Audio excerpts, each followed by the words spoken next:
We got one last call here. Last call. Who do we got? Train. 49er Gravy Train. How are you, man? Hey, how you doing? Doing great. Where are you calling from? I'm calling from Washington, D.C. Nice. Love D.C. Great town. So what's on your mind tonight? Well, I love the draft. I was a little surprised with the Ricky Pearsall pickup because I just didn't see it coming. Yeah. But when I looked at the highlights, I wanted to kick back on something you've been saying a lot, Larry. You've been saying, I don't know if he's tough. The first catch I seen him make was a one-handed catch. He got crunched right after the catch. I'm like, this guy looks pretty good. Did he get crunched, or did those guys hit each other? I think I go with Kev. It looked like they crushed. I mean, that's one of the greatest catches in the history of football. It was the best. I agree. I agree. But when I watched that, I don't know if they crunched him or if they crunched each other, but whatever. I mean, I know what you're saying. Well, look, that's just my opinion. Let's just say this: he looked plenty tough on that play. He did. Yeah. He did. He had another catch against LSU. I thought he jumped up for it and came down with it and got hit pretty good too. So, and then it's the SEC. So, I mean, if you're a receiver in the SEC and you're, when I watched the games or the highlights, he was the go-to receiver for Florida, So yeah, I think he's pretty decent. But let's talk about this division. In this division, wait. Let's just watch this for a sec. Let's see it. I think these guys hit each other. The ball was a little high, and one jumps up there and snags it. See, they hit each other. Got popped. No, he got popped. No. I'm with Kev on that. He got popped. Up there and look at the defender. I mean, still, it's pretty whatever. impressive. I'm not going to sit there and. I'm sitting here at Mike. He's not tough. It's like I'm not taking that hit. I'm about to have another glass of water and sit on the couch. You know what I mean? But yeah, no. But I know what you're saying. But that's my question because I can see the route running.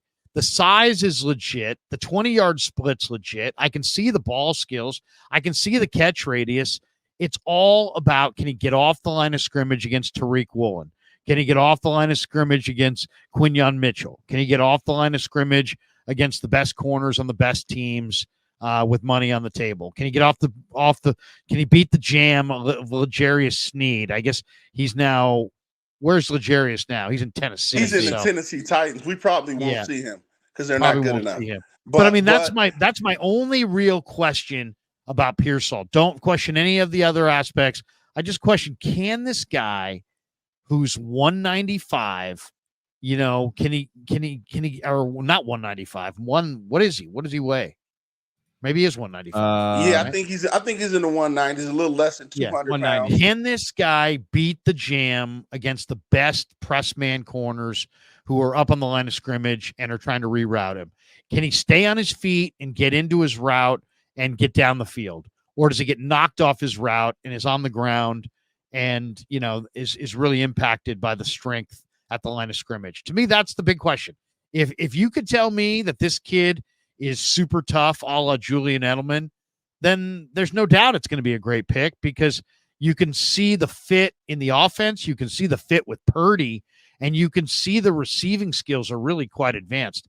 I don't know if you heard the beginning of the stream, but there was a story today on Niners Nation, and I haven't read the story. I just saw the headline that Eric DeCosta, who's one of the best young GMs in the game, who took over for Ozzie Newsome in Baltimore, that DeCosta had Pearsall as one of his sleepers. To me, that makes me feel that much better about Pearsall, just because DeCosta has been hot, man, and he's been, he's one of the better GMs going. And if he really likes Pearsall, man, that's a good sign. Look, I heard you talk about the receiver Cowling that we drafted, and Steve Smith's breakdown of him. He's a really good receiver. I think we'll be very happy with him. But Steve Smith also did a breakdown of Ricky Pearsall. I saw that. I didn't. Yeah, no, I saw him. He was really complimentary of Pearsall, huh? He loved Cowing too. Yeah, he did. I think both of those would be good players for us. I don't want to take up too much of your time, but I know the Malik Mustafa and the cornerback in the second round. They said we haven't drafted a corner in the second round in 20 years. I mean, the last shutdown cornerback that we had was Deion Sanders, with the exception of, Travarius Ward was an all-pro this year, so you have to give him his props for that. But the corner position has been neglected for far too long. Yeah. I feel like we gave up too much in, the Kansas City Chiefs. They had Snead, they had McDuffie. They were able to blitz, they were able to cover. You have to have 3 good corners. I like Lenore, put him in the slot, but I hope Green or Yadam emerges on the outside, or maybe even kick the tires on it, Xavier and Howard. That wouldn't be bad. Yadam's coming off a real good year, and I think I loved him coming out of Boston College. He's really big. He's a big corner with long arms, very physically dominant.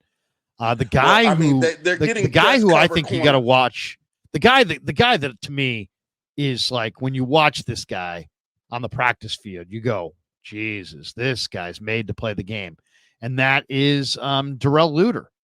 So let's not forget about him. Darrell Luter is big and long and rangy and athletic. He could be a very improved player this year.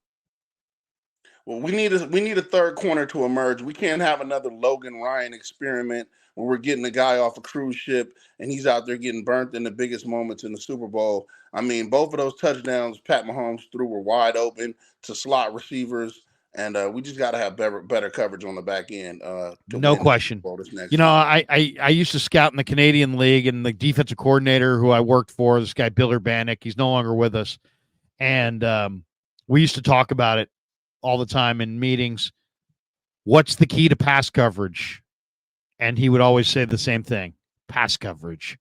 In other words, there is no fucking key to pass coverage. You got to have dudes.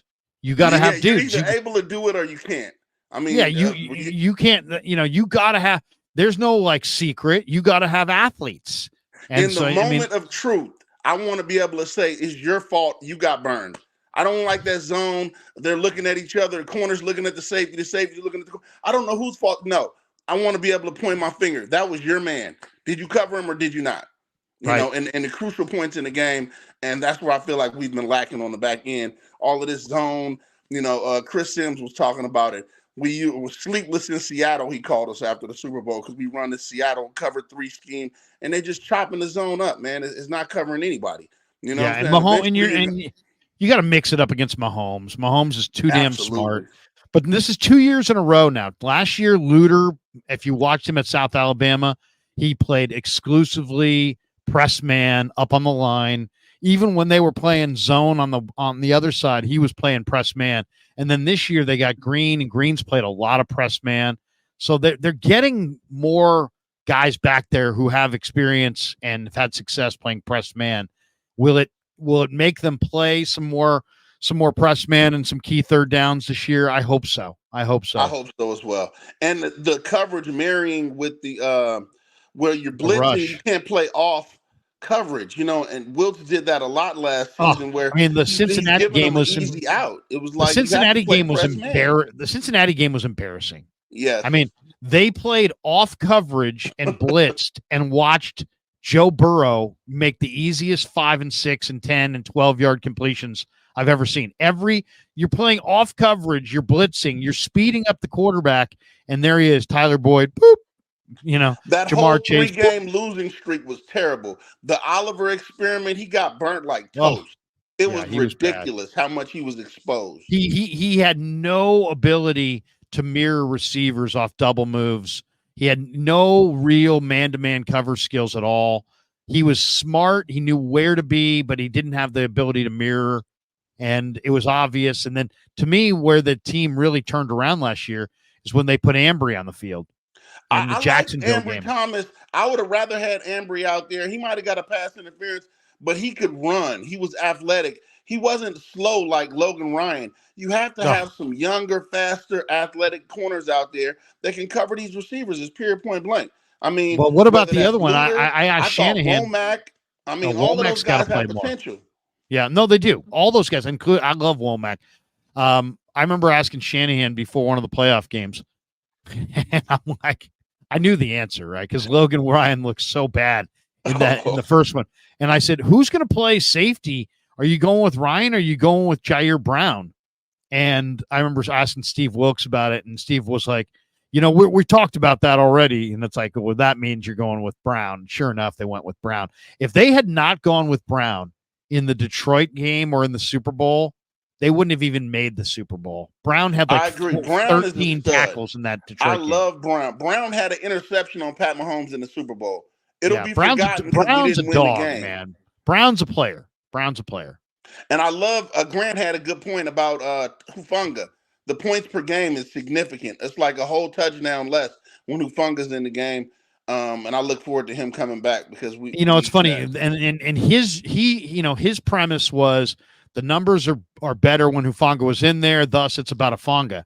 When he asked me about it, I told him what I thought, which is, I think it's partly about Hufanga. I think it's mostly about who was coming on the field when they took Hufanga off the field, because Gibson was Gibson's a productive interceptor, but no coverage ability at all. And so I thought that hurt. That hurt Gibson when they had to play Gibson last season. Yeah, I mean, but the thing about it was they got to be better in the secondary against the run this year. Yeah, Gibson was on the field with Hufanga, and when Hufanga got hurt, they brought in Jair Brown, which I think Jair Brown and Hufanga will be a better combination. And I love what they got at Malik Mustafa. If one of those two get hurt, I think he's a real hitter. I'm like an old school Ronnie Lott guy, so I want to see guys that knock the poop out of you. And he's the guy that will come up and flat out knock you out. And I like. Here's the question I would have: do they have now 3 strong safeties though? Because there's no doubt that I like Jair Brown, but I prefer him I like him at free safety. I think he's better than Tayshaun, but I don't think he's a great coverage guy. I think he's better in the box. I think Fonga's better in the box, and I wonder if Mustafa, who I know can play better coverage than those guys, I wonder if he is good enough to be the free safety, or if there's a chance when everybody gets on the field that Green has to play free safety. And he's got experience playing free safety, so it's not totally out of the realm of possibility. But to me, I love the Mustafa ad because I looked at the safeties and I knew they needed safeties, and I was looking at the safeties in the draft. I only really liked like about maybe a half dozen guys. And usually I like 15 or 16 safeties. I only liked like 4 or 5. So I was really excited they got Mustafa because he was one of my favorites in this draft. I believe that Mustafa and Bethune were lynch picks. If they hit really hard, they're a lynch pick. So I think those were the 2 lynch picks in the draft. And probably Green, because Green is actually a pretty good tackler for a corner. But I think that Jair can play free. I really do. He had the interception in the Super Bowl against Mahomes, and it was another time where he got one-on-one against like the number 1 receiver, and he intercepted it or batted it down at a crucial point in the game. He has some ability to play free to me. So well, he's a productive interceptor. That I think he had 10+ picks all the last 3 years at Happy Valley. So, and he's a great athlete. And I'll tell you, I talk to these guys in the locker room all the time. That dude is the real deal. I mean, he works hard. He improves. He's tough as hell. He fit in perfectly. He was the New Jersey all-time steals leader as a basketball player. His break on the ball is rare. So, yeah, I love that kid. And he's going to get nothing but better and better and better. And he's a great, hardworking, football smart defender. He's everything you want. I mean, I loved him. He was the MVP of the Rose Bowl against Utah his final year there, in college. So I thought he was terrific this year. Yeah, he's like one of the most liked guys in the locker room too. I mean, he's just because he works at it. He watches the film. He's really cerebral. He's really serious about football. So that's a good thing. All right, man. Hey, thanks for jumping in here. Some good stuff. Do this again. I appreciate you guys. You guys are doing the best 49er content in the world. Keep it up. You guys enjoy it. 49ers Gravy Train, YouTube. Follow me. There you go. 49ers Gravy Train. 49er Gravy Train. Good call. I always love the Wednesday night shows, man, because we get into it, we start chopping it up, we start talking to the listeners. And we got